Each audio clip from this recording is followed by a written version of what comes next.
Gracias, César. Bienvenidos a todos. Un placer enorme estar aquí junto a todos ustedes. El agradecimiento enorme a APRESID por la convocatoria para estar a cargo de la moderación de este panel de lujo, panel internacional en esta alianza estratégica entre APRESID e ICA, el Instituto Interamericano de Cooperación para la Agricultura. Es el último panel de 4 que se han llevado a cabo en estas 2 jornadas, en la de ayer y en el día de hoy. Y como les decía, un gran panel de lujo que ya mismo voy a empezar a presentar. En un contexto que ustedes ya saben, el rol de la agricultura, de la ganadería, respecto del cambio climático, el impacto de estas actividades tan productivas, tan potencia de la República Argentina, es una discusión que nos trae ya el mundo desde hace un tiempo. Se ha intensificado, sobre todo a partir del Acuerdo de París en el año 2016. Es por eso que damos un paso más y hablamos de cosecha de carbono en este panel que promete justamente brindar un paso adelante en materia del rol de la agricultura en esta cosecha de carbono, que se puede intensificar en la Argentina y en las Américas. Por eso también la participación brillante del ICA, del Instituto Interamericano de Cooperación para la Agricultura. Vamos a recibir a un gran maestro que tengo aquí a mi lado, el orgullo enorme de presentarlo. Se trata del señor Ratan Lal, que nos acompaña. Ratan Lal, distinguido profesor de la Universidad de Ciencias del Suelo y director del Centro de Gestión y Captura de Carbono de la Universidad Estatal de Ohio. Profesor adjunto de la Universidad de Islandia y del Instituto Indio de Investigación Agrícola de la India. Clasificado número 1 a nivel mundial y en Estados Unidos entre los científicos agrícolas, entre fitólogos y agrónomos del mundo por Research.com en el año 2023. Pero también tenemos que mencionarlo de esta forma: la mayor autoridad mundial en ciencias del suelo, Premio Nobel de la Alimentación en 2020, Nobel de la Paz 2007 como parte del panel intergubernamental sobre cambio climático y embajador de buena voluntad del ICA. Ratan Lal, bienvenido. Le brindamos un aplauso al maestro, a una persona que en breves instantes estará brindando todo su expertise aquí. Recibimos, por supuesto, a Marcelo Torres, anfitrión, presidente de la Asociación Argentina de Productores en Siembra Directa de APRESID. A Pilu Giraudo. Ella es 5ª generación de productores en la provincia de Santa Fe, ingeniera agrónoma, productora y asesora con posgrado en alta dirección en agronegocios y alimentos de la FAUBA, presidenta honoraria de APRESID, participa y es miembro de diferentes instituciones e iniciativas en el país y a nivel global. ¿De qué manera? Bueno, promoviendo sistemas de producción regenerativos, sustentables para atender demandas actuales y futuras de la humanidad. El señor Juan Farinati está con nosotros, ingeniero agrónomo, presidente y CEO de Bayer Cono Sur, con más de 20 años de experiencia en el sector agro, liderando negocios en distintos países y continentes. Y vale destacarlo, Pilu Giraudo, también mencionarlo, por supuesto, está aquí como vicepresidente del INTA, ¿sí? Más allá de toda del currículum mencionado. Y por supuesto también presentar a quien me acompaña aquí en la parte izquierda, en su expertise, un especialista, Francisco Melo, especialista internacional en agricultura y cambio climático del ICA, quien nos va a brindar un mensaje final. Gracias, Francisco, por la convocatoria. Ratan Lal, todo suyo. Muchísimas gracias, presidenta del panel. Estaba muy ansioso por subirme al podio y olvidé esperar la presentación de mis colegas. Pero bueno, muchas gracias a APRESID, muchas gracias a ICA. Es un gran honor estar aquí en el día de hoy. Quisiera mencionar que aquí aparecen ciertas referencias y para mí es un real privilegio formar parte y tener el liderazgo en este sentido. Vamos a hablar de ciencias del suelo, pero quisiera hablar antes de temas globales a los que se enfrenta el mundo. La población de 8.000 millones que está creciendo a una tasa de 1.14% por año. Eso significa 7 millones por mes de nuevos habitantes de la Tierra. Esto es un gran desafío. Luego, la tierra arable per cápita está disminuyendo a menos de 0,07 hectáreas para 30 países y esto sucederá el año que viene. Además, la degradación de la tierra será de un 30%. Esto tendrá un impacto directo en la justicia alimentaria y los derechos humanos. el abastecimiento de agua dulce renovable per cápita es ahora de menos de 1.000 metros cuadrados para 30 países. Y esto está aumentando a 58 países, lo cual afecta a 4.000 millones de personas, y esto será antes de 2050. La concentración de dióxido de carbono atmosférico es de 4,27 ppm y está aumentando a 0,5% por año. Y el uso de energía, 637.8 quads, esto significa 672.9 exajoules en 2023, y esto aumentará en un 1,4% por año para 2040. El consumo de granos per cápita será de 300 kilos por año y está disminuyendo. La población con inseguridad alimentaria de 821 millones está aumentando, y además esto aumenta el problema de la población con desnutrición en unos 2 a 3.000 millones. Las emisiones de CO2 per cápita en el mundo es de 4,88 mg, y en Estados Unidos y en otros países estas cifras son más elevadas. La paz mundial se ve en riesgo por la inseguridad alimentaria y nutricional. Y yo creo que el ICA tiene un rol esencial para abordar estos temas, sobre todo en Latinoamérica y el Caribe y en África, a través de las iniciativas LISAM y LISAF, Suelos Vivos de las Américas, y el proyecto que se desarrollará en África. Y esto habla nuevamente de los suelos vivos. Los suelos son una entidad con vida. Es algo que tiene vida en sí, y como algo con vida, tiene un gran lazo con el suelo. Nuestra vida, de hecho, depende del suelo. No puede haber vida sin suelo y no puede haber suelos sin vida. De hecho, han evolucionado conjuntamente. Y el carbono en el suelo, de hecho, es el corazón de la salud del suelo, y por eso se apoya la vida del suelo. Hay diferentes tipos de carbono, pero sepan que existen diferentes tipos de carbono. Tenemos el carbono gris, que está en la atmósfera, tenemos el carbono rojo, que se da a través de la combustión de los combustibles fósiles, que esto aumenta el carbono gris en la atmósfera.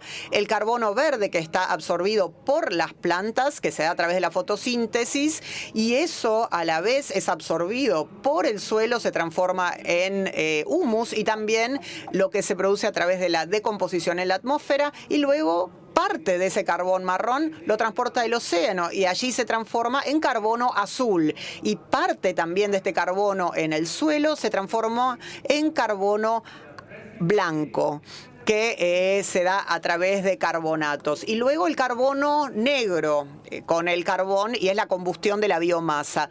Cuando todo esto lo vemos en esta imagen, vemos la interrelación. Entonces, cuando hablamos de cosecha de carbono, tenemos que ver de cuál estamos hablando. El carbono verde, que genera el carbono marrón, y el que a su vez se transforma en azul y blanco. Entonces, esta interacción y este entendimiento es muy importante. Los niveles y los umbrales de materia orgánica en el suelo debería ser entre 2,5 y 3,5%. Y el carbono en el suelo 1,5 a 2%. Aquí vemos la curva. En los cultivos agrícolas, la productividad aumenta si el contenido de carbono en el suelo es bajo. Y el nivel óptimo está aproximadamente entre 2,0 y 3,0, aproximadamente ahí en el medio. Lamentablemente, los países en desarrollo tienen contenido, sobre todo en los trópicos y en los subtrópicos, a veces es tan bajo como 0,5%.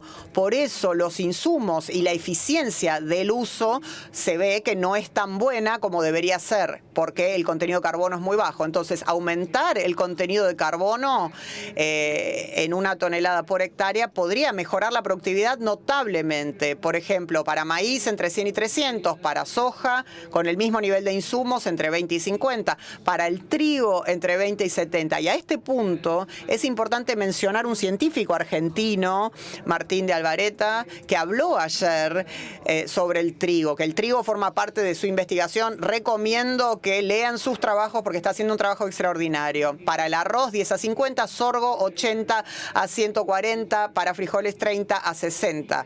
Entonces, podemos aumentar la productividad enormemente simplemente mejorando el contenido de carbono en el suelo. Si aumentamos 10 miligramos por hectárea, imaginen la seguridad alimentaria que se ve fortalecida por este cambio. El proyecto de suelos vivos de las Américas o de África que ICA está llevando a cabo habla de gestionar la salud del suelo a través de agricultura regenerativa, como la agricultura de conservación, la agricultura de precisión o digital, la inteligencia artificial, la biofortificación de cultivos para esconder el hambre oculta, el nexo entre suelo, agua, aire y energía, construir nuevos suelos y también la hidroponía y todas esas situaciones que se pueden dar en centros urbanos. Todo esto nos permite bajar el CO2 de la atmósfera y llevarlo a los suelos. LISAM, esta iniciativa, tiene como fin realizar suelos en ecosistemas gestionados con cultivos, con pasturas. Intentamos aprovechar esto mejorando las tecnologías y la mitigación del cambio climático. Ahora tenemos LISAM y, como dije antes, ICA está tratando de llevar una iniciativa similar en África.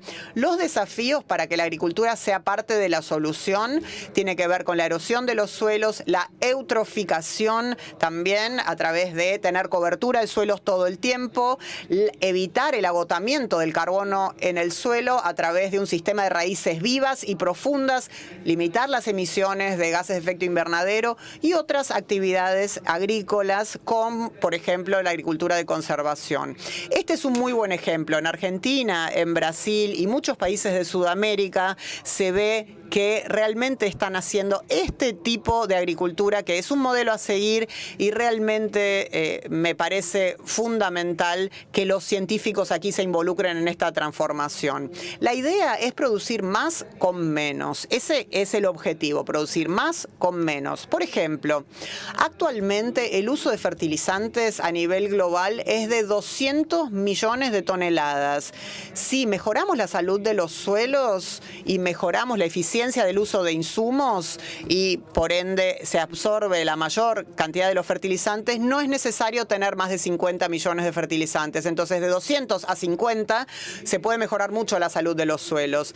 Las áreas sujetas a riego podría aumentar a 500.000 hectáreas y poder igual aumentar la salud de los suelos. Las áreas cultivadas en este momento tenemos 1.500 millones de hectáreas y esto debería disminuir a la mitad con el paso del tiempo para fin de siglo, a 750 millones de hectáreas. La agricultura de conservación, Argentina es un excelente ejemplo de esto, donde vemos que se realiza la siembra directa y también en Brasil. 2 millones de hectáreas a nivel mundial y la idea es que debería haber mucho más, 750 con agricultura de conservación.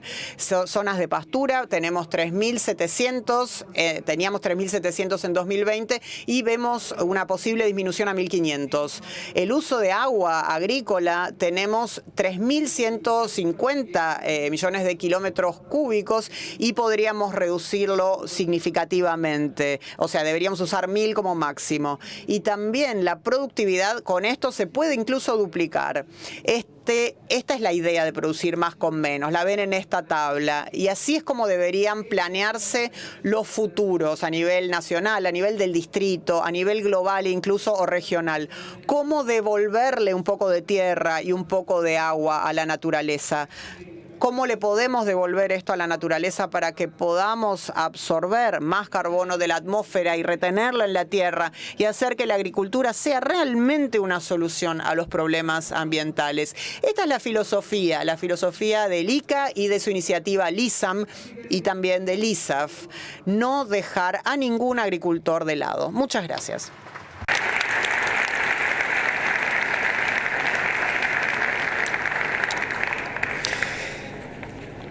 Gracias, Ratan Lal. Y cuánto hay para desarrollar, cuánto hay para desmembrar, cuánto hay para profundizar. ¿Cómo podemos hacer para que estos conceptos verdaderamente bajarlos a la realidad de los productores? Esa es una de las grandes preguntas que vamos a ofrecerles, responderlas hoy a través de nuestros panelistas. ¿Cómo se está avanzando en las prácticas, ¿no? Porque que hemos avanzado no hay ninguna duda. Que la siembra directa en la Argentina ocupa el 90% del hectareaje, no hay ninguna duda. Que podemos podemos seguir creciendo, incluso intensificando estos números, cuando a nivel mundial la siembra directa ocupa el 15% tan solo. Entonces, observando este escenario, nos damos cuenta de que las cosas se están empezando a hacer bien o se vienen haciendo bien desde hace un tiempo, pero que eso tenemos que desarrollarlo aún más. Entonces empecemos de a poquito a ver el cómo hacer que los productores se sientan cada vez más cerca de este tipo de agricultura regenerativa que le va a dar respuesta sin lugar a duda a la merma en el cambio climático, a combatir este cambio climático que lamentablemente nos azota momento a momento. Por eso voy a ir en primer lugar con Marcelo Torres, presidente de APRESID, porque definitivamente, Marcelo, nos empezamos a preguntar, ¿los datos están? ¿Tenemos más información para brindar? ¿Podemos acercar más al productor a toda esa información que ya tenemos, que está convalidada, que científicamente podemos respaldar, pero que parece que todavía sigue en alguna nube que no acercamos, ¿no? Bueno, gracias. Por ahí los que estuvieron en el panel anterior me voy a repetir un poco en algunos conceptos, pero sí, tomando un poco la historia de la institución, ¿no? Nosotros empezamos haciendo siembra directa traccionado por los productores, que es fundamental. Si tuviese que dejar un concepto, remarcar uno solo, diría que es importante el conocimiento empírico del productor y que el productor traccione la innovación y trabaje junto con la ciencia y las tecnologías. Porque lo que Ratan nos contó es impactante. Es lo que se discute hoy en las cumbres de cambio climático. Antes de la invasión de Rusia a Ucrania y antes del COVID, parecía que la agricultura orgánica iba a ser la solución del planeta. Yo creo que la invasión de Rusia a Ucrania nos demostró la fragilidad en la oferta y demanda de alimentos y energías, y entendemos o pudimos ver en el aumento del valor de los commodities y cómo crujió tanto la energía como los alimentos, que no podemos alentar modelos que no aseguren el abastecimiento de alimentos y energía para la humanidad. Entonces, y ahí se combinan las dos cosas, porque la agricultura va a tener que producir más de 40% de alimentos para 2050, pero además va a tener que ser fuente de energías renovables, ¿no? Que van a convivir con las fósiles, pero van a ir incrementándose, ¿no? Fuentes de biocombustible sustentable para aviación, biodiesel, energía eléctrica, pero en ese mundo desafiante, ¿cómo lo conectamos con el productor? ¿No? Porque somos una asociación de productores argentinos, que de alguna manera somos resilientes. El productor argentino sabe de agronomía, sabe de economía, sabe de gestión empresaria, es un superviviente, y hay redes muy competitivas, ¿no? De productores, asesores y contratistas muy eficientes que se intercambian. Hay chicos jóvenes muy involucrados con el agro, que es un patrimonio también nuestro, ¿no? No es muy frecuente ver esto en el mundo. Chicos que empiezan a asesorar y que por ahí también hacen agricultura con algunos de sus asesorados en sociedad. Entonces, este agro joven, argentino, hiperprofesional, con empresarios tomando decisiones, tenemos como asociación de productores argentinos, vuelvo a decir, toda esta riqueza, pero también tenemos la tendencia a pensar en forma bidireccional, ¿no? Bueno, o nos ocupamos de la chicharrita o nos ocupamos del carbono y de la inserción global. Entonces, a Juan le pasará parecido, tal vez Pilu en el INTA, pero tenemos que hacer todo. El mundo cambió y no podemos darnos el lujo de enfocar. Obviamente que el riesgo de mirar el mediano plazo y los servicios ecosistémicos que proveemos, sin tener las bases de los productores trabajando en esto y sin dar respuesta a los que los productores necesitan hoy, es un riesgo también. O sea, tenemos que ser capaces de tener esa mirada bidireccional, en el corto y en el largo plazo, en lo local y en lo global. Y bueno, yo creo que como pasó con la siembra directa, que no fue fácil cuando empezó, los agricultores tenemos que sentirnos que tenemos que traccionar y ser parte de la innovación. Tenemos que aprender de carbono. ¿Qué estamos hablando? De captura de carbono, estamos hablando de emisiones en Scope 3, al nivel 3, estamos hablando de balance neto. ¿Cómo podemos monetizar esto? ¿Va a ser a través de un premio en los granos? ¿Va a ser a través de un certificado ambiental que entonces no va a afectar el valor del grano, por lo tanto, el de los alimentos? Pero en APRESID no sabíamos cómo adaptar los trenes de siembra. Yo vivo en el sudeste de la provincia de Buenos Aires, a esa zona del sur fría con mucho rastrojo, y íbamos a visitar a las empresas que tenían sembradoras, a las muchas fábricas argentinas buenísimas que tenemos, y decíamos, che, necesito un sistema diferente porque no funciona acá, vamos al campo, vamos a verlo. Lo mismo pasa con esto, solamente que el networking hay que ampliarlo. Hay que trabajar con la industria, hay que trabajar con la tecnología, con las empresas, hay que trabajar también en la interacción público-privada, hay que trabajar también primero a nivel regional, ¿no? Bueno, primero que el productor entienda que tienen que empujar también esto, que tiene que empezar a entender qué pasa con el carbono en el suelo, qué pasa con la huella de carbono, qué pasa con las emisiones. Aprender, tenemos que aprender, necesitamos aprender. Tenemos mucho dato suelto, mucho dato en Excel, tenemos que aterrizarlo, georreferenciarlo, protocolizar la manera que lo estamos haciendo. Luego, APRESID forma parte de CAPAS, la Confederación de Asociaciones Americanas por una Agricultura Sustentable. Acá veo en la primera fila a varios compañeros de CAPAS, Tayuca, Marí, Martín, que veo de acá, que estamos trabajando juntos en primero consolidar una red regional, ¿no? Decir, bueno, midamos, estamos haciéndolo con Yuca y con Ratan también, medir carbono, por ejemplo, a 1 metro, en suelos pristinos, en suelos con labranza, en suelos con sistema de siembra directa, a ver qué pasa con el carbono, ver dónde estabilizamos los contenidos de carbono en el suelo en estos 3 sistemas, ver cómo podemos bajar la emisión neta.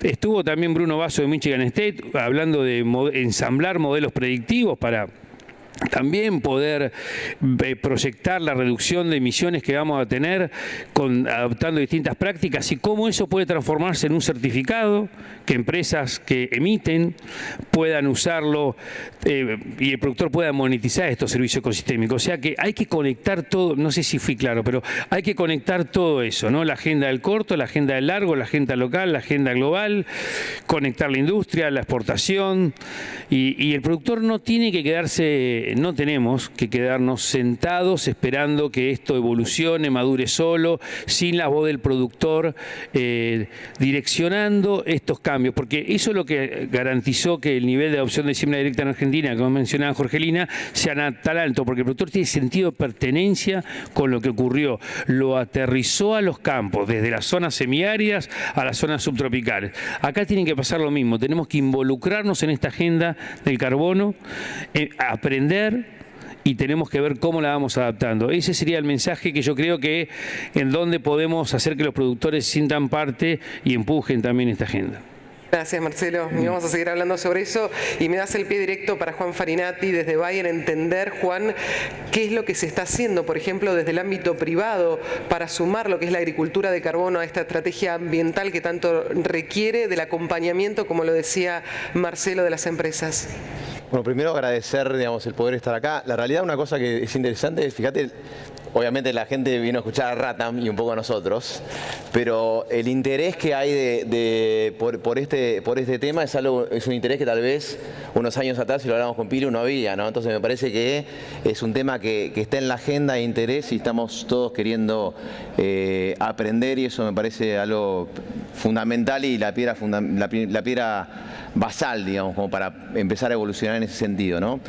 A ver, algunas ideas. Nosotros desde Bayer lo que vemos, y como sector privado vinculado a la tecnología, es el pilar fundamental de cómo hacemos con la agricultura para hacer sistemas resilientes al cambio climático que estén basados en todo lo que es el recurso suelo como eje fundamental, que es algo que decía Ratán en la presentación, ¿no?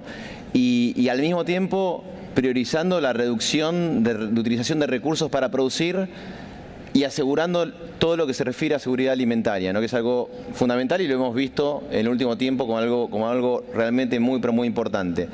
Y acá hay dos cosas que pasan a ser claves, ¿no? Primero, cómo hacemos para que la innovación se acelere y se acerque al productor cada vez más, para poder ser utilizada y poder potenciar este proceso de agricultura regenerativa. Y segundo, el proceso de digitalización. Ahí justo Ratam lo mostró, el impacto que tiene la digitalización en la evolución en lo que se refiere a sistemas de agricultura regenerativa. Dos o tres cosas que me parecen importantes. Creo que primero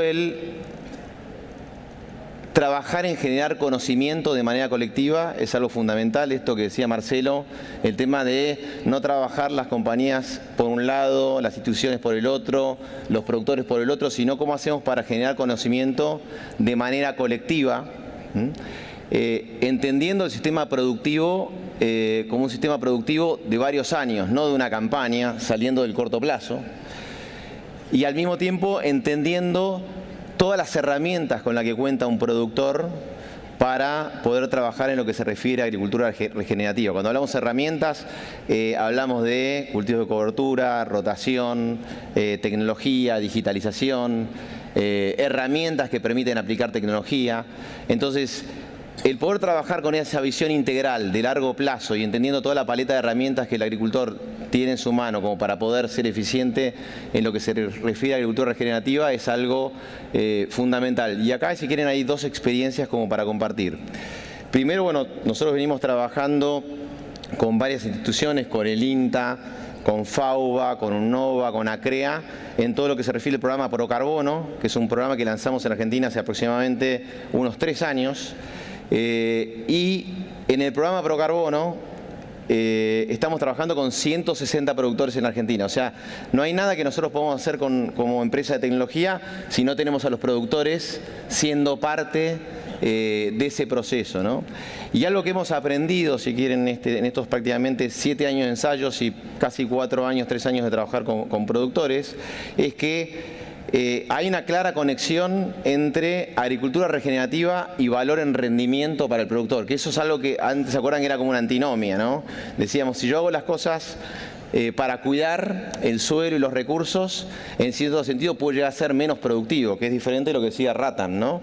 Nosotros hemos, en ensayos en Argentina, en conjunto con productores, tenemos probado incrementos de rendimiento de prácticamente en pergamino 9% de rendimiento con agricultura regenerativa al cabo de prácticamente 6 a 7 años de ensayos. Ahora estamos explorando con productores a nivel nacional. Segundo, reducción de utilización de recursos en insumos y en agua de 15%. Tercero, reducción de emisiones en el orden de 51%. ¿Está? Ya probado. Entonces ahí está claro que tenemos la información y el conocimiento elaborado en conjunto con instituciones y con productores que prueban que la agricultura regenerativa y la productividad pueden ir de la mano, ¿no? Entonces me parece que este tema de generar conocimiento, generar difusión y hacerlo de manera conjunta como cadena es algo fundamental. Y ahí dos cosas. Bueno, ¿cómo aplicamos esto? Y ahí pienso un poco lo que hacemos nosotros como compañía internamente y cómo lo aplicamos con los productores. Internamente, dos ejemplos. Nosotros de Bayer tenemos si quieren, una superficie de producción de semillas, sobre todo de maíz en Argentina, muy importante. Ya este año es el prácticamente 4º año donde 100% de la superficie que producimos de semilla es bajo buenas prácticas agrícolas certificadas con IRAM. ¿Ah? Y segundo, el año que viene ya vamos a tener bolsas de maíz que están producidas en Argentina bajo estándares de agricultura regenerativa. ¿Ah? Estamos hablando de bolsas que para producir esa bolsa generamos 50% menos de emisiones de lo que generamos habitualmente. Básicamente, ¿por qué? Por cambio en el tipo de fertilización que hacemos, el tipo de fertilizante que utilizamos y cambio en la matriz energética que utilizamos para regar, pasando de combustibles fósiles a energía solar, ¿no? Eso desde el punto de vista, si quieren, cómo aplicamos internamente el conocimiento de la compañía. Y externamente el conocimiento hacia los clientes, si quieren, dos ejemplos, ¿no? Uno, estamos empezando a trabajar en lo que se refiere, para poner ejemplo, con una colaboración con Dreyfus en lo que se refiere a cultivos de cobertura con productividad, este año con camelina.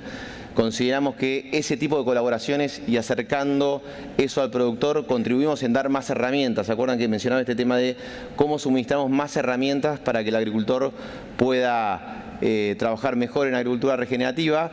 Y el segundo punto es cómo incentivamos también al productor para que reciba un premio, que es un poco lo que decía Marcelo. Bueno, este año lanzamos un programa con Viterra donde certificamos prácticamente 1 millón de hectáreas de soja. Estamos llegando a 1 millón de hectáreas de soja de la campaña 23-24, o sea, lo que se está vendiendo en este momento, que la certificamos en lo que se refiere a libre deforestación y en lo que se refiere a huella de carbono, y ese productor recibe un beneficio comercial en el precio de la soja a la hora de comercializar esa soja, porque puede acceder a mercados que de otra manera no podría acceder, ¿no?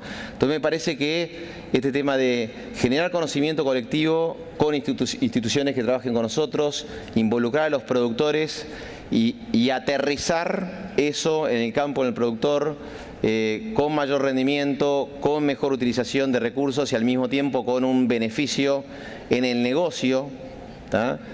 Que impulsa que el productor adopte estas técnicas, me parece algo fundamental.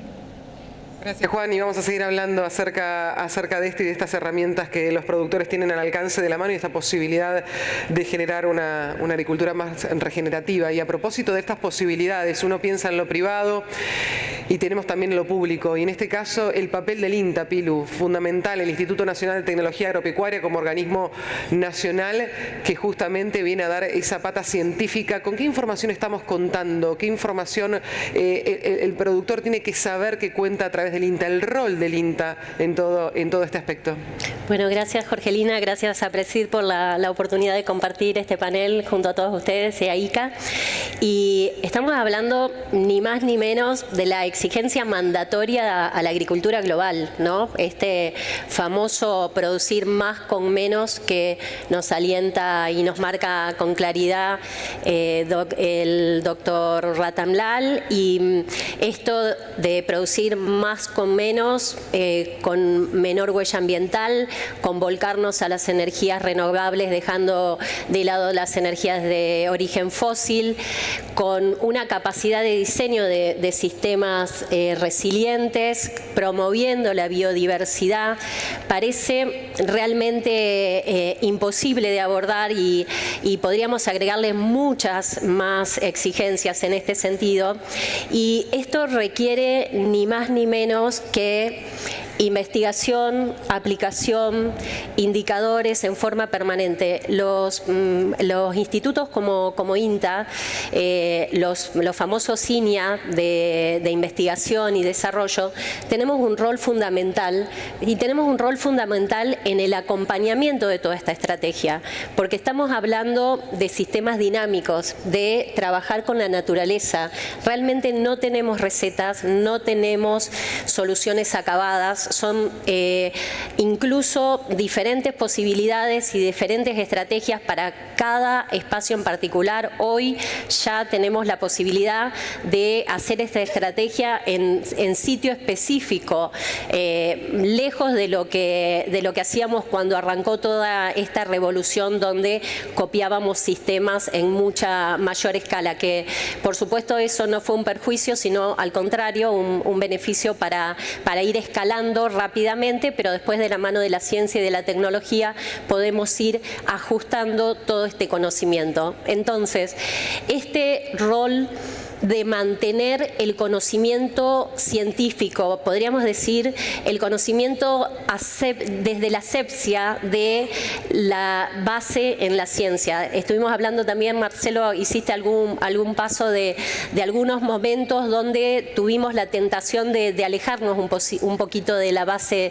científica, y estas exigencias nos vuelven al valor que tiene el rigor científico atrás de cada una de las tecnologías que se desarrollan, y en este sentido la posibilidad de tener indicadores claves que nos acompañen en este posicionamiento de capturar valor, y esos indicadores realmente tienen que ser desarrollados con un sistema y con un reconocimiento universal para que realmente los podamos aprovechar.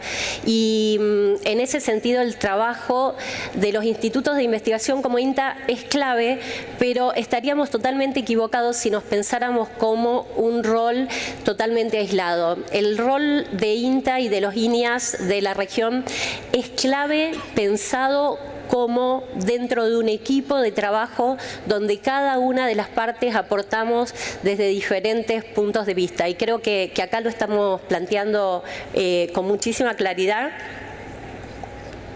El rol de la producción, el rol de las compañías con todas las tecnologías, el rol del INTA, y en este acompañamiento podría aprovechar la revolución de la siembra directa para contar cómo esta revolución que arranca desde los productores necesita la validación científica después para consolidarse y profundizarse, y a lo largo de todo este camino van necesitando que distintas tecnologías vayan nutriendo los sistemas productivos para poder llegar a esta propuesta de pensar en lograr que nuestros suelos y nuestros sistemas productivos estén en un sistema de mejora continua. Y en esta incorporación de tecnologías permanentes y de nuevas tecnologías vamos incorporando todo lo relacionado con la biotecnología,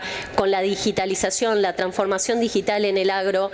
Y entonces vuelvo al rol tremendo del Instituto de Investigación, cómo compaginar y combinar esas posibilidades, que por un lado son relacionadas a la investigación y a la ciencia básica, pero por el otro lado necesita de ciencia aplicada para validar estos procesos científico-tecnológicos. Y como todos sabemos hoy, los recambios científico-tecnológicos no llegan ni a 2 años en su renovación. Si nosotros no tenemos aceitado el mecanismo de trabajar en conjunto desde la ciencia y la tecnología con la producción y con las compañías, con todo el abanico de tecnologías, no le podemos competir a esta vertiginosidad de avance científico-tecnológico. Y entonces esa combinación de investigación, conocimiento, esa investigación anticipada y esa investigación ad hoc a demanda de la producción de la realidad es un rol fundamental que tenemos que asumir desde los institutos de investigación, y tenemos el enorme beneficio de estar vinculados, de tener distintos espacios. Quizás después podemos profundizar un poquito más en esos espacios como son el Procisur, como es el Consejo Agropecuario del Sur, pero hay distintos espacios que nos nuclean a los institutos de investigación de los distintos países y nos ayudan a tener una mirada consensuada y a una estrategia de trabajo común que no solo posiciona y fortalece a cada uno de nuestros países, sino que fortalece a la región, y la incidencia que podemos tener a nivel global definitivamente nos beneficia a todos. Y en este rol de los institutos de investigación me gustaría hacer muchísimo foco en la propuesta que nos hace el doctor Lal de producir más con menos, el enorme desafío de no avanzar en tomar más en superficie e incluso en la posibilidad de devolver este tremendo desafío de recuperar, de restaurar, de regenerar, de multiplicar la productividad por cada espacio, por cada hectárea producida.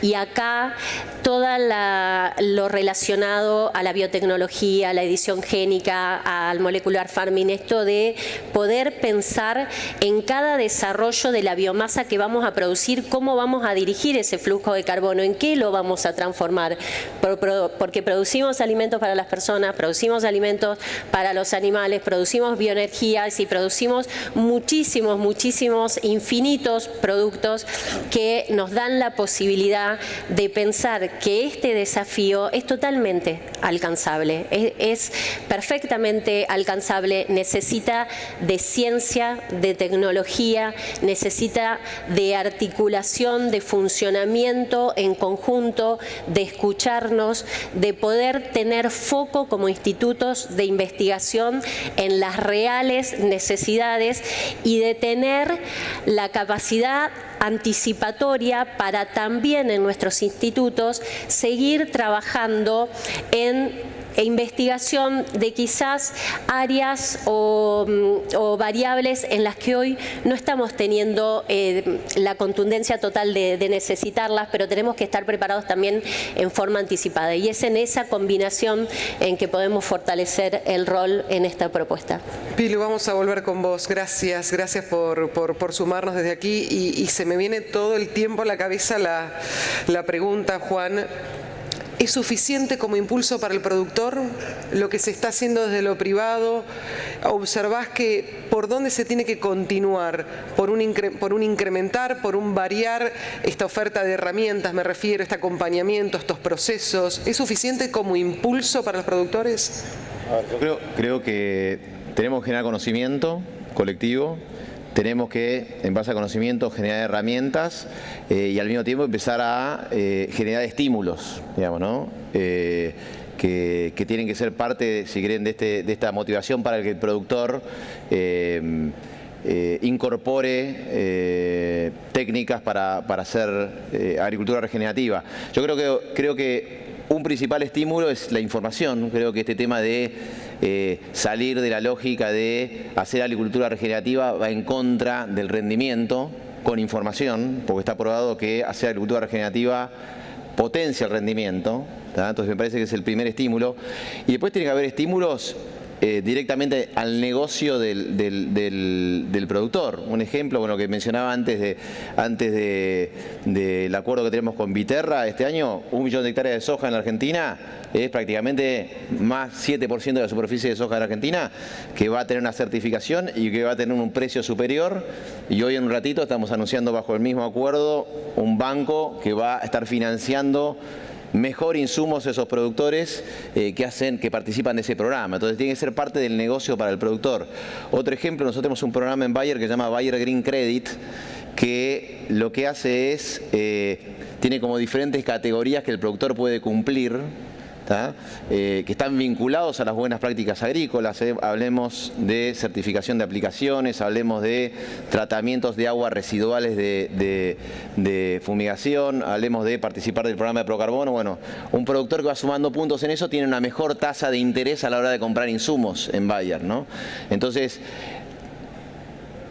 persiguiendo el objetivo final, que es de que el productor pueda tener, si quieren, certificados de bono de carbono, tradearlos, tener un beneficio económico de eso, creo que hay un montón de escalones que se puede ir construyendo para poder incentivar a ese agricultor a poder incorporar cada vez más herramientas de agricultura regenerativa a lo que hace en el campo. Entonces, para mí esa es la combinación, es conocimiento, herramientas y estímulos, ¿no? Y me parece que es un poco el camino. Más oportunidades, Pilu, para adoptar, ¿verdad? Digo, ¿por dónde van esas oportunidades que todavía no estamos observando y tenemos que hacer relieve? Sí, no podría estar más de acuerdo, o sea, realmente en esa secuencia vamos a hacer honor al eslogan del Congreso y realmente todo está conectado porque tenemos la oportunidad de ampliar nuestros sistemas productivos. Tenemos la posibilidad de rediseñarlos y de diversificar muchísimo los sistemas productivos con este foco de tener estos resultados de la cosecha de carbono como guía, pero realmente en un camino que no tenemos que crear, en un camino que lo venimos transitando todos juntos, que lo venimos construyendo todos juntos, que lo venimos fortaleciendo todos juntos, y entonces nos da la oportunidad de poder pensar en distintas herramientas, distintas producciones, distintas alternativas de transformación de la biomasa que producimos para tener ese logro final, pero atender a distintos mercados. Y en esas posibilidades multiplicamos las posibilidades para muchísimos. Eso creo que es otro gran incentivo que tiene esta propuesta, porque no tiene que ver con una producción de commodity en especial, ni con una actividad en especial. Hay actividades que las tenemos más desarrolladas, mucho más medidas, pero nos da la oportunidad, de la mano de la ciencia y de la tecnología, de poder hacer propuestas diferentes, integrando sistemas productivos diferentes que quizás hasta hace muy poco los veíamos de forma completamente aisladas. Incluso veíamos sistemas productivos como que nos dejaban afuera de la posibilidad de acceder a este desafío de poder mostrar que producir y cuidar es compatible al mismo tiempo y no un aspecto en contra del otro. Y un aspecto no menos importante, que no tenemos que caer en la tentación, porque últimamente este desafío de todo lo mandatorio alrededor del cuidado ambiental parecería que relega a otro espacio a las personas y a un pilar fundamental que tiene esta visión de triple impacto, de ganamos todos, que tiene que ver con el desarrollo de las comunidades. Y otra vez, estamos conversando en una posibilidad, en un desafío que nos permite involucrarnos en sistemas de producción que generan rentabilidad, que demandan empleo, que necesitan muchas más habilidades y muchas más diversas habilidades, o sea, más espacios para muchos, no es expulsiva, al contrario, muchos más espacios para muchos más espacios para explorar distintos nichos productivos con distintas exigencias. Hoy el avance y otro aspecto muy mandatorio tiene que ver con empezar a reemplazar los los insumos de síntesis química por los de síntesis biológica. El cuidado del suelo, el conocimiento del suelo es fuente de conocimiento total para este desarrollo.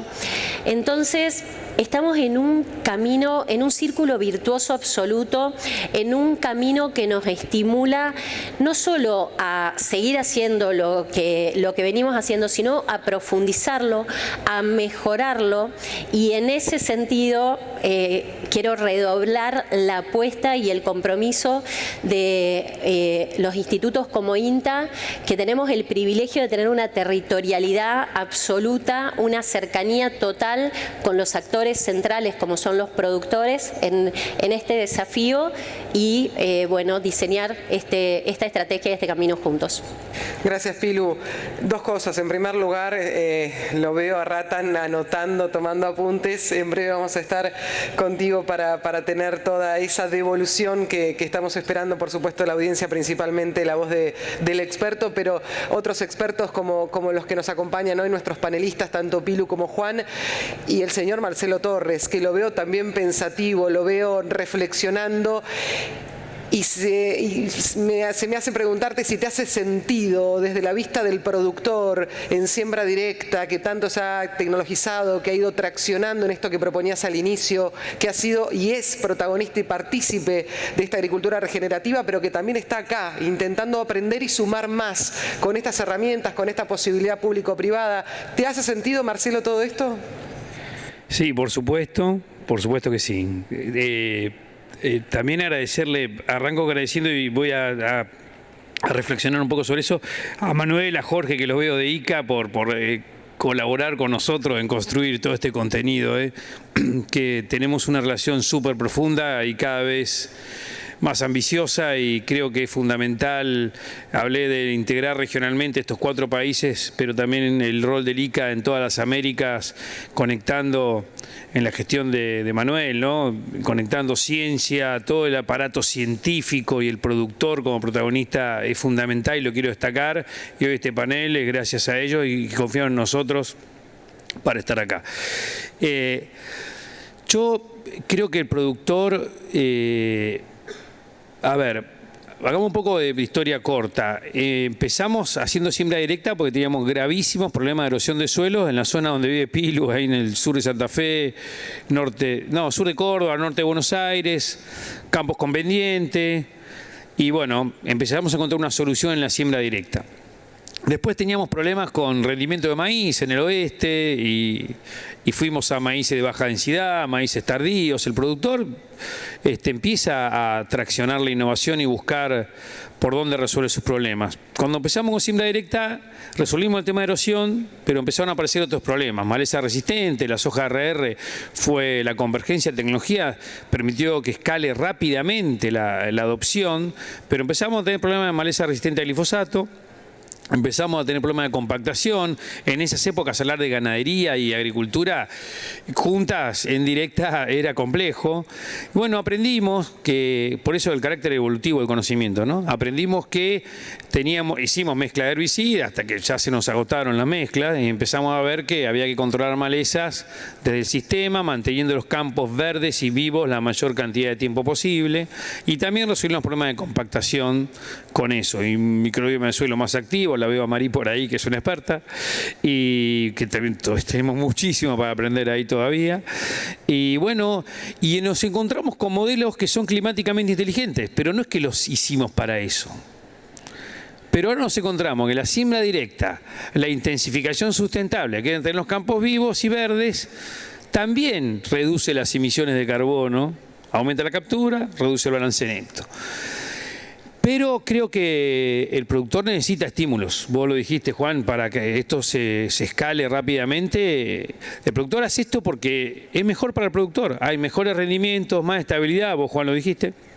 Pero primero para que estos servicios ecosistémicos empiecen a tomar escala, tiene que haber también, y en las compañías los bancos quieren financiar en forma diferente a los productores más sustentables. Nosotros tenemos un convenio, mira, está el Macro, está el Santander, está el Galicia, trabajamos con ustedes, con Bayer, con Syngenta, con Bimbo, con Nestlé, como la agroindustria, con Dreyfus, porque todos queremos generar un ecosistema que identifique cuáles son los parámetros de sustentabilidad en los cuales nos vamos a apoyar, que todos hablemos el mismo idioma, que lo midamos de manera igual, diría, y que de alguna manera demos soluciones tecnológicas a ese productor, pero también demos estímulos, vuelvo a decir, que tenga un certificado ambiental que lo pueda monetizar, un sobreprecio en el valor de los granos, se pueda financiar en forma distinta. Eso va porque de alguna manera el productor está promoviendo o proveyendo de servicio ecosistémico de calidad a un mundo que lo necesita, a la vez que tiene que alimentar a una población creciente y tiene que generar energías renovables, también tiene que poder permitir la captura de carbono, porque es el único sector de la economía que puede capturar. La mayoría de sectores emiten. Nosotros tenemos una chance de emitir menos o de capturar, depende del modelo. Pero bueno, tenemos mapas donde tenemos el nivel de carbono del suelo actual, el nivel de carbono alcanzable por las mejores prácticas, tenemos identificado cuáles son esas mejores prácticas y tenemos que estimular a los productores que vayan para ahí, y el nivel de carbono potencial, que depende de la textura, la profundidad, la radiación y la temperatura, donde ya por ahí implique parcialmente un cambio de uso de suelo, que lo tenemos que analizar. Pero todo esto tiene que haber también como que tiene que haber estímulos del mercado, ¿no? Para que el productor sienta que bueno, ser más sustentable no solamente llena su conciencia ambiental, que no es poco, sino también le permite ser viable económicamente, porque si no, los niveles de adopción o el gap entre la retórica y la acción va a permanecer largo. Ahora, uno es optimista porque a veces tenemos la sensación que no avanzamos en estas cosas, ¿no? Que estamos siempre dando lo mismo. Pero acuérdense las charlas que teníamos hace 10 años, capaz que eran de mucho menor nivel que las que tenemos ahora, ¿no? Este auditorio lleno, también por Ratan seguramente. Pero también yo creo que si lo vemos retrospectivamente, estamos teniendo mejores conversaciones. O sea que creo que, y como la tecnología avanza y avanza rápido, los modelos, poder modelizar todo esto, los gemelos digitales que ya ya hablamos, la tecnología sitio específica. Yo creo que vamos a aprender rápido y soy optimista, pero tiene que haber estímulos para que el productor entienda estos sistemas, los adopte. Además de los estímulos propios de la conciencia, que no son pocos, de producir más, tiene que estar estos estímulos.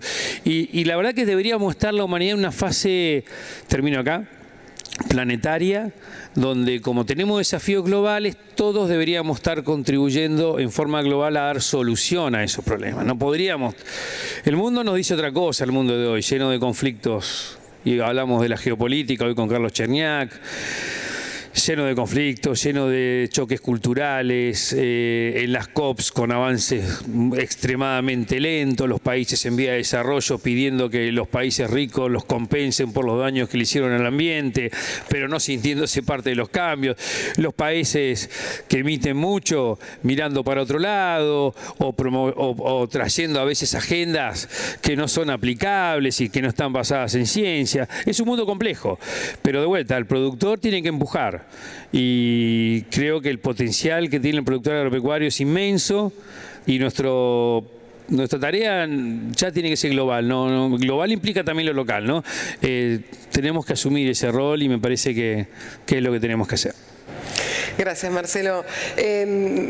Antes de ir con Ratan, me gustaría conocer si tanto Pilu como Juan quieren sumar algo a esto último que mencionaba, para ya luego darle la palabra a Ratan, que nos pueda dar una devolución de todo esto que ha escuchado y sobre todo se me ocurre también preguntarle al maestro, al experto, acerca de por dónde los estímulos seguir dándolos, ¿no? Digo, las respuestas del mundo que empieza a moverse con esos estímulos y una Argentina que tiene que empezar a desarrollarlos con más profundidad. ¿Quieren sumar algo a esto?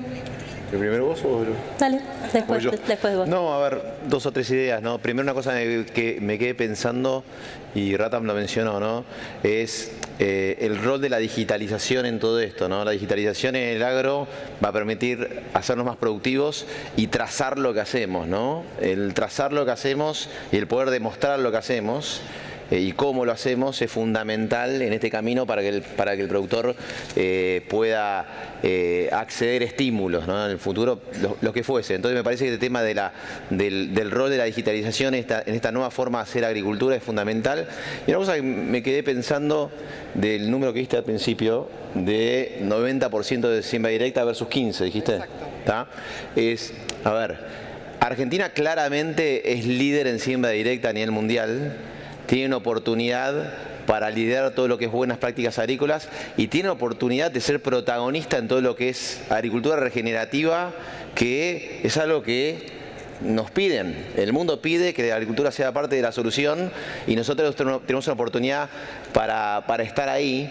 Entonces me parece que esto es una inmensa también oportunidad para poner en valor lo que el agricultor viene haciendo. Porque ¿cuántos años de siembra directa? Cuando estamos hablando de él, 80 y algo, vamos a ponerle. Podemos capitalizar todo lo que se viene haciendo, lo que se está haciendo y lo que se puede hacer. Entonces me parece que para la Argentina en particular es una enorme responsabilidad, pero una enorme oportunidad de poner en valor mucho de lo que hace el sector agrícola y agropecuario argentino en el día a día en sus campos. Así que es un poco mi visión.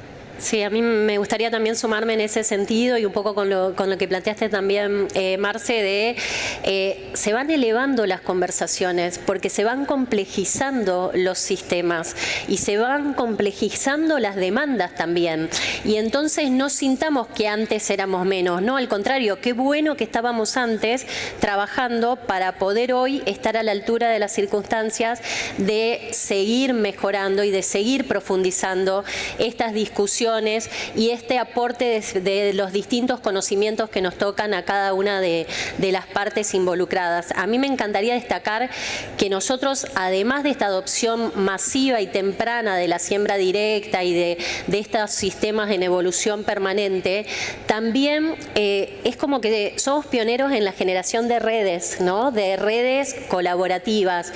Y no es casual que este panel esté impulsado por ICA, porque ICA nos reúne en el continente con esta mirada y hay distintos mecanismos que tenemos, como el Procisur que les mostraba antes, que les mencioné rápido, que nos reúne a los INIAS, a los institutos de investigación de la región, donde tenemos el apoyo de ICA, donde somos parte también con la Secretaría de ICA de apoyando a nivel tecnológico del Consejo Agropecuario del Sur, que son los ministros de Agricultura de la región, Fontagro como mecanismo de cooperación también que nos reúne para promocionar avances y líneas de investigación público-privadas en ciencia y tecnología.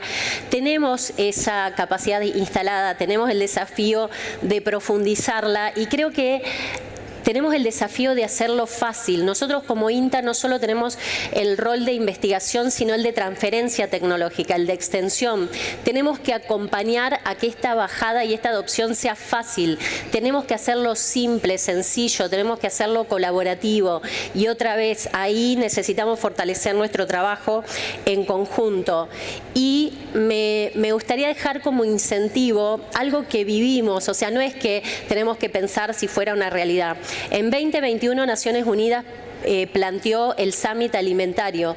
Tuvimos que contar que el Summit debería ser agroalimentario para realmente tomar una real discusión de lo que estábamos hablando, de lo que implicaba la seguridad alimentaria a nivel global.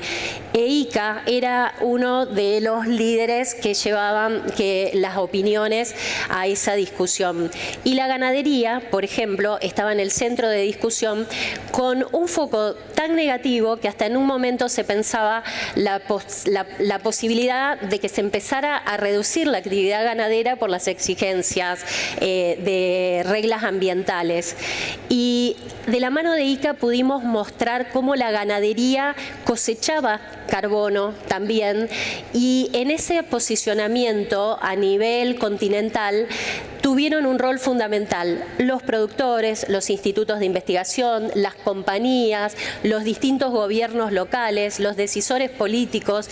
Lo dejo como algo real que aconteció, que nos enseñó la potencia de trabajar juntos, respetando cada uno el rol que nos ocupa y cómo podemos desde la ciencia y desde la realidad poner contundencia a definiciones que tienen que ver con el bienestar de las personas hoy y a futuro. Creo que hoy en este panel queda clarísimo el rol clave que tenemos cada uno y sobre todo trabajando juntos. Gracias, Pilu. Maestro Ratan Lal, sus devoluciones, lo que ha tomado apuntes sigilosamente, pero bueno, con mucha información que se está llevando de la Argentina, de las Américas, como embajador voluntario en el ICA, y cuánto está observando del potencial hecho realidad aquí, ¿no? De todo lo que tenemos para dar en materia de agricultura regenerativa. Y esa pregunta de ¿podemos ir a menos utilización de la tierra? Eso que usted propone y que se propone en el hoy, de poder utilizar menor hectareaje, de tener una agricultura más sustentable aún, más productiva. Bueno, nos gustaría escucharlo.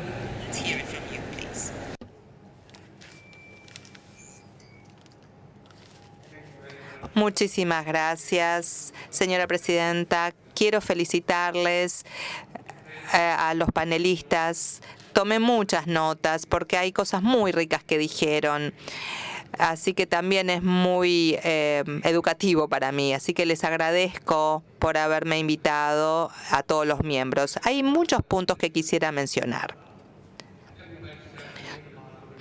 Todos dicen vivir en armonía con la naturaleza. Hay que asegurarse que cuidar la biodiversidad, pero vivir en armonía es importante. Y todos hablaron de el cultivo de carbono como la clave. Recuperar, devolver el carbono al suelo, es muy importante con la vegetación. El trabajo en redes, todos mencionaron el trabajo en redes. los productores, los decisores, el público en general, todos trabajando mancomunadamente para recuperar la salud de los suelos. Esto es un mensaje muy importante que han dado, que lo queremos transmitir a todos. Algo que se repitió es el respeto a los productores, brindarles incentivos. Mencioné ayer $50 por crédito de carbono. Eso es pequeño. Hay que asegurarse que seamos amistosos con el clima, hacer emisiones cero, brindarles estos incentivos de manera justa es importante.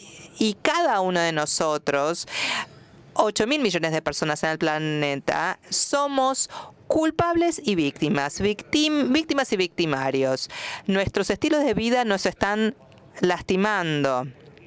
Así que cada uno de nosotros tiene responsabilidad. Cuando decimos incentivar y respetar a los productores, tenemos que ser parte de ese proceso de recompensa y de respeto. Eso es una parte importante. Producir más con menos tiene que ser una especie ha tomado el 40% de los recursos de la tierra y eso es demasiado. Mahatma Gandhi ya lo dijo, la madre naturaleza tiene para todas las para complacer a las necesidades de todos, pero no las ambiciones de todos. Y estamos usando demasiados recursos, demasiada agua. Hay que utilizar las mejores prácticas y la mejor ciencia y vamos a poder devolver parte de la tierra a la naturaleza, lo cual es tan importante. Quisiera mencionar algo que no surge muy a menudo y eso es el concepto de una única salud. La salud de la tierra es la base fundamental de la salud de los animales, de la gente, de la salud de los ecosistemas y la salud del planeta. Por lo tanto, la salud de la tierra se retrotrae a la salud de todo y la historia nos enseña esto. Lo que hicieron los incas, los mayas, los aztecas, los pueblos de la Mesopotamia, tomaron la salud del suelo por hecho. Nuestra civilización desde los comienzos tiene que terminar con este uso dando por hecho. Tenemos que devolver a la tierra porque la tierra es la base de toda la vida. Quiero reenfatizar lo que mencioné ayer. La agricultura es la única industria que tiene el potencial, la capacidad de dar emisiones negativas, no cero, negativas. Cada carbono que invertimos en la agricultura va a volver a la tierra muchas veces más. Eso es importante. Finalmente quisiera mencionar el concepto de construir puentes entre naciones. Los puentes entre naciones a veces no tienen los mismos niveles que Argentina, que Brasil, otras naciones, otras partes de Sudamérica. Y tenemos la responsabilidad de elevarlos juntos con nosotros y devolverle la salud a los suelos, comunicar nuestra experiencia en Sudamérica con otros, como en la África subsahariana o las naciones del Caribe o de la India, es una responsabilidad. Y esta conferencia puede brindar un mensaje. Construyamos puentes a través de las naciones, organizándonos a través de organizaciones como la ICA para recuperar la salud de los suelos. El suelo es una entidad viva, entonces como cualquier ser vivo tiene derechos a ser protegido, a ser recuperado, a ser manejado juiciosamente. Simplemente porque tenés un pedazo de papel no significa que podés hacer lo que quieras con eso. Y eso es parte de nuestra responsabilidad. Creo que nuestras comunidades de productores son tan grandes que reconocen el valor de la tierra. Creo honestamente que nuestra organización como ICA, junto con otras, con la comunidad científica, con productores, tenemos un gran futuro adelante. ICA tiene un gran futuro por delante y soy optimista que vamos a ver esto entre ahora y el 2050. Más cambios que los cambios que se vieron en los últimos 10.000 años. Y eso es un futuro promisorio. Muchas gracias por la oportunidad de estar aquí hoy. Muchas gracias. Apostamos por eso, claro que sí, claro que sí. Francisco Melo, especialista en cambio climático, miembro del ICA. Bueno, creo que tenés una linda misión por ahora, por delante, que es ofrecernos un mensaje final a todos, que reúna todo lo que se ha escuchado en el día de hoy en este gran panel. Hola a todas y todos, muy buenas tardes, es un gran gusto estar aquí con todos ustedes.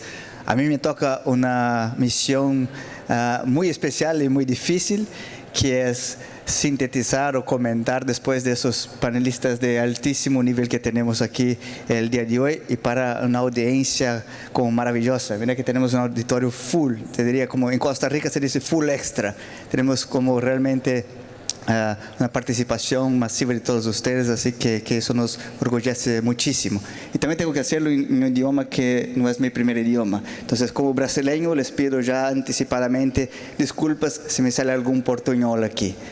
Yo, antes de más nada, quisiera agradecer a la alianza del ICA con APRESID, en nombre de nuestro director general, que aquí está presente, decir que ha sido un gran éxito y un gran honor para nosotros poder sumar al Congreso de APRESID y traer todas esas discusiones, esos paneles. Realmente ha sido una muy importante tarea y una misión que creo que cumplimos bastante bien.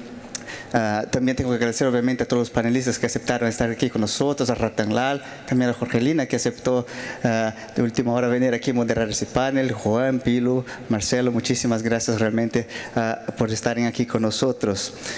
El tema de la cosecha de carbono es un tema que queremos traer porque más allá de tal vez del principal producto que tenemos del agro, que es nuestra fuente de alimento, tenemos otros beneficios que también son asociados, lo que llamamos de los servicios ecosistémicos, la filtración de agua, toda la actividad microbiológica que hace el reciclaje de nutrientes y también esa regulación climática. El profesor Ratan Lal mostró básicamente cómo el suelo puede servir como uno de los principales, sino el principal componente que almacena ese carbono y nos ayuda a mantener básicamente la vida activa en nuestro planeta, y eso es muy importante.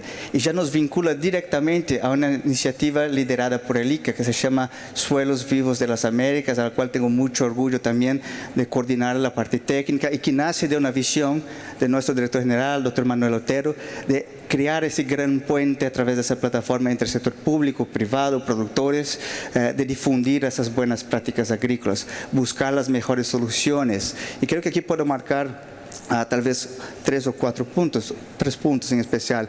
Uno que todos comentamos aquel día de hoy, que es buscar mejores evidencias que reflejan básicamente todo lo que sale de nuestros sistemas productivos. Es decir, no considerar la visión que viene externa y que muestra cosas diferentes de la que vimos al día a día en el campo. Y eso es nada más que mostrar el impacto positivo que los productores y productoras hacen todos los días en el campo. Y eso es muy importante. Entonces, el ICA apoya a un proyecto junto con Ratan Lal llamado Sea Farm, que viene de Carbon Farming, donde evaluamos a las principales prácticas agrícolas, rotación de cultivos y vemos básicamente muchos de esos beneficios en campo.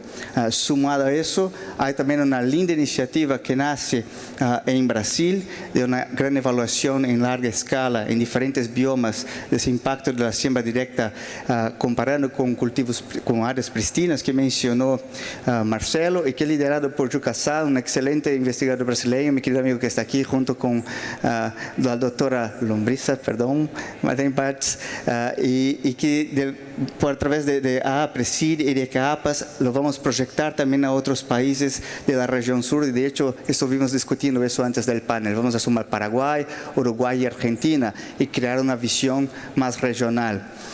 Juan mencionó el programa Pro Carbono, mencionó que existen 160 productores aquí en el país que están participando de esa lindísima iniciativa del sector privado, lindísima. Y en Brasil existen otros 2.000 productores que son parte. Y Bayer viene monitoreando y haciendo todas las evaluaciones de inputs, outputs de cada uno de sus sistemas. Y son más datos, pero ¿para qué sirven esos datos? En Brasil, junto con Embrapa, se creó una calculadora de intensidad de carbono para identificar cuáles son realmente las fuentes de emisión asociadas a la producción de soja. En otras palabras, cuántos kilos de emisiones tenemos para cada tonelada de soja producida. Y lo que vemos son números muy diferentes a los que vienen de otras regiones del mundo, de otras bases de datos, pero lo estamos haciendo con datos medidos y eso es muy, muy importante. Diría que Brasil actualmente debe estar produciendo, tenemos un estudio hecho en campo, por mucha suerte, con mucho orgullo de ser parte de eso, estamos produciendo con menos de 200 kilos de gases de efecto invernadero para cada tonelada y Argentina ya estaba en más o menos 150, 140, son datos fantásticos. La Europa de forma general está con 4, 5, 6 veces más que eso. Entonces, eso realmente son informaciones que ponemos al beneficio del productor. Otro punto muy relevante, que de esa calculadora que se generó a través de Embrapa y también de Bayer en el proyecto Procarbono, ahora el INTA, a través de Pilu, tiene una linda misión que junto con el Procesur, que es ese mecanismo de cooperación regional aquí que tenemos en la región, cuya la Secretaría Ejecutiva pertenece al ICA, lo que queremos hacer es extrapolar eso, es ajustar eso para que sirva también para todo el Cono Sur, para todos los países, es mostrar realmente que estamos produciendo bien y estamos produciendo mejor básicamente que otras regiones del planeta. Eso es muy importante. El último punto que quiero marcar es que de igual forma es bastante, se lleva mucho tiempo, hay mucha labor por crear esas bases. Ese proyecto que mencioné de yuca, por ejemplo, no empieza hoy, empieza hace más de 10 años, 14 años más precisamente, me comentó el día de hoy. Entonces, es un proceso de evolución. Y nosotros desde el ICA también necesitamos responder a las otras regiones. Somos una organización hemisférica, pero la agricultura de nuestro continente tiene un impacto a nivel global en términos de seguridad alimentaria, pero también en términos de mitigación al cambio climático. Entonces, tenemos una otra iniciativa muy linda, bajo la iniciativa Suelos Vivos de las Américas, ejecutada junto con la Universidad de São Paulo, en especial al Centro de Estudios en Carbono Tropical, que nos ayudó a hacer una proyección de sus beneficios o de los impactos de esas buenas prácticas agrícolas, siembra directa, cultivos integrados como agricultura, pecuaria y forestación, que se expande ahora en Brasil, se expande, por ejemplo, en Bolivia, se expande en Colombia, y también, por ejemplo, la recuperación de pasturas, porque quiero no, tenemos aún en la región áreas degradadas que podrían recuperar básicamente su capacidad productiva y seguir para ese proceso de intensificación que venimos discutiendo el día de hoy, el cual también el profesor comentó durante su presentación. Y lo que vimos, tal vez 2 puntos clave para cerrar aquí ya, Jorgelina, es uno, que la siembra directa en especial presenta impactos positivos en el secuestro de carbono de suelo en todas las regiones. La región sur, la región central, región andina, región norte, diferentes volúmenes, claro, pero son resultados positivos.